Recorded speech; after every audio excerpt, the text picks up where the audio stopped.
Dans cette vidéo, on va voir comment gérer ses réseaux sociaux avec Crococlic.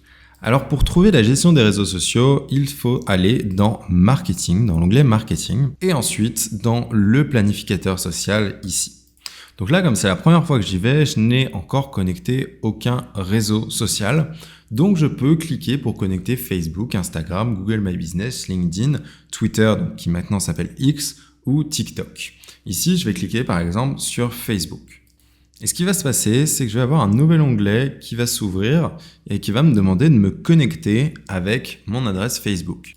Donc ici, j'ai déjà connecté ce compte, donc je vais faire continuer. Et en ayant cliqué sur continuer, je vais avoir une liste des pages que je gère qui vont s'afficher. Et donc là, je vais pouvoir ajouter les pages que je souhaite. Donc par exemple, cette page-là, je vais pouvoir l'ajouter directement à Crococlic et je peux en ajouter autant que je souhaite. Une fois que ça c'est fait, voilà, donc là on a un compte de connecté, je peux en connecter d'autres, bien sûr, je peux connecter mon Instagram. Instagram, ça va être la même chose, on se connecte en fait au compte Facebook et ensuite on ajoute Instagram.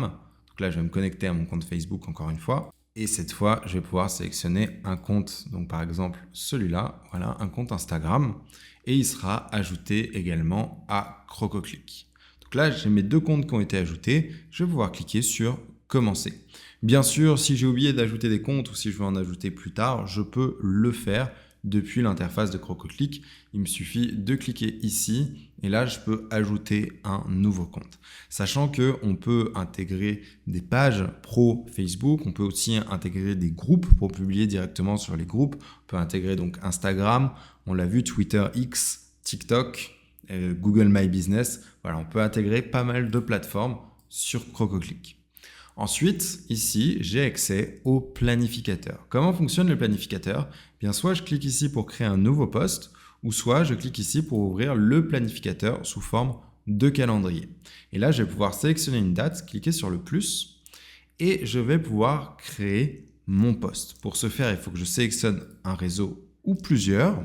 Je peux également créer un groupe, par exemple, pour mettre ensemble deux comptes. Donc, par exemple, je vais ajouter la page Alligators Group et le compte Instagram.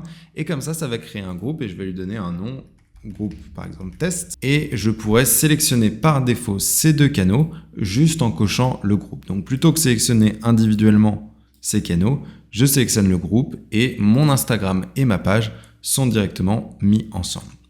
Ici, je choisis si c'est un post, une story ou alors un reel et je peux créer le contenu de mon post. Donc là, on voit comment ça s'affiche sur Facebook. Ici, on voit comment ça s'affiche sur Instagram. Je peux également mettre une image. Et d'ailleurs, pour Instagram, c'est obligatoire de mettre une image. Donc, je clique sur téléverser. Je vais accéder à ma bibliothèque d'images et il me suffit de faire glisser une image pour pouvoir l'utiliser. Donc ici, par exemple, je vais faire glisser cette image qui est en train de se télécharger. Hop là, et je peux cliquer dessus. Et là, mon image va être utilisée. Je vois comment ça rend sur Facebook et je vois comment ça rend sur Instagram. Bien sûr, je peux, par exemple, on va dire, mettre un lien, donc https:// on va mettre crococlic.com. Ici, je mets mon lien, sauf que on sait que sur Instagram, les liens ne vont pas fonctionner. Par contre, sur Facebook, ça va fonctionner. Donc, ce que je vais faire, c'est qu'une fois que j'ai créé mon template pour mes différentes plateformes, je vais cliquer sur personnaliser pour chaque chaîne, pour chaque canal. Et là, en fait, je vais pouvoir laisser sur Facebook le lien, mais sur Instagram, je vais pouvoir supprimer ce lien et par exemple, je vais mettre voir le lien en bio.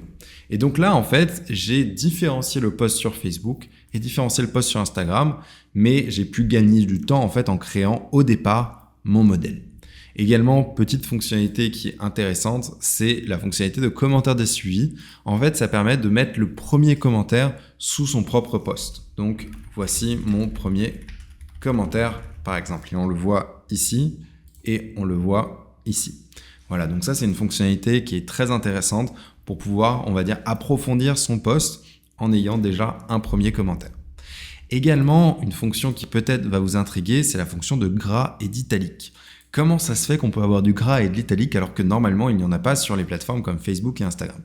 Eh bien tout simplement, lorsque vous allez créer par exemple, vous allez le mettre en gras, ça va utiliser une police spéciale. Et donc on voit par exemple que les accents ne fonctionnent pas pour cette police spéciale qui va simuler du gras. Et c'est exactement pareil pour l'italique. Donc par exemple, si je mets ça, j'enlève le gras et je mets en italique. On voit ici qu'il y a de l'italique. Bon, ça marche pas avec les caractères spéciaux comme les accents, mais en fait, ça va simuler du gras et simuler ici de l'italique. Et c'est donc une technique qu'on peut utiliser, même si les plateformes normalement n'autorisent pas l'italique. Avec cette fonctionnalité, ça permet d'utiliser de l'italique et du gras. Je vous laisserai bien sûr aller fouiller puisqu'on a d'autres fonctionnalités, notamment par rapport aux hashtags, où on peut créer en fait des groupes de hashtags qui vont se mettre automatiquement. Donc en un clic, ça met tous nos hashtags. On peut dire combien on en met dans notre groupe et de les mettre aléatoirement. Par exemple, on peut avoir un groupe de 50 hashtags et pour chaque post, ça prendra aléatoirement 5 hashtags de notre liste. Bref, il y a d'autres fonctionnalités qui sont assez intéressantes avec le planificateur social de Crococlic. Une fois que je suis satisfait de mes posts, je peux cliquer sur soit enregistrer plus tard et ça le laisse en brouillon, soit poster pour le publier immédiatement, ou soit la petite flèche pour le planifier. Et là, on a plusieurs fonctionnalités qui sont faites pour la collaboration. Première, c'est de publier maintenant. La deuxième, c'est de programmer. Et la troisième, c'est d'envoyer le post pour approbation. Du coup, ce qui va se passer, c'est que quand on clique sur ce bouton, eh bien, il va falloir valider ce post. Donc, si par exemple, vous avez un collaborateur que vous avez ajouté sur Crococlic, mais que vous voulez qu'il fasse valider ses posts, il peut cliquer sur ce bouton et le post sera envoyé pour validation.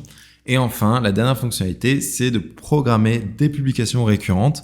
Donc, si là, vous voulez que votre publication, par exemple, elle se publie tous les mois ou tous les 6 mois, qu'elle revienne automatiquement, vous pouvez cliquer sur ce bouton, ça permettra de le mettre dans le calendrier, elle sera automatiquement publiée à la fréquence que vous avez indiquée. Donc ici, je vais le programmer et je vais le programmer pour, par exemple, la semaine prochaine à 10h du matin.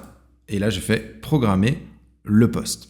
Et ce qui va se passer, c'est que le post va apparaître. Et donc là, j'ai mes 2 posts qui sont apparus pour Instagram et pour ma page pro. Bien sûr, si je retourne en arrière, hop là, si je ferme ce planificateur, je peux voir également les posts programmés ici, les posts qui ont été publiés, ceux qui ont échoué en brouillon et ceux en attente d'approbation, la fonctionnalité qu'on a vue au préalable.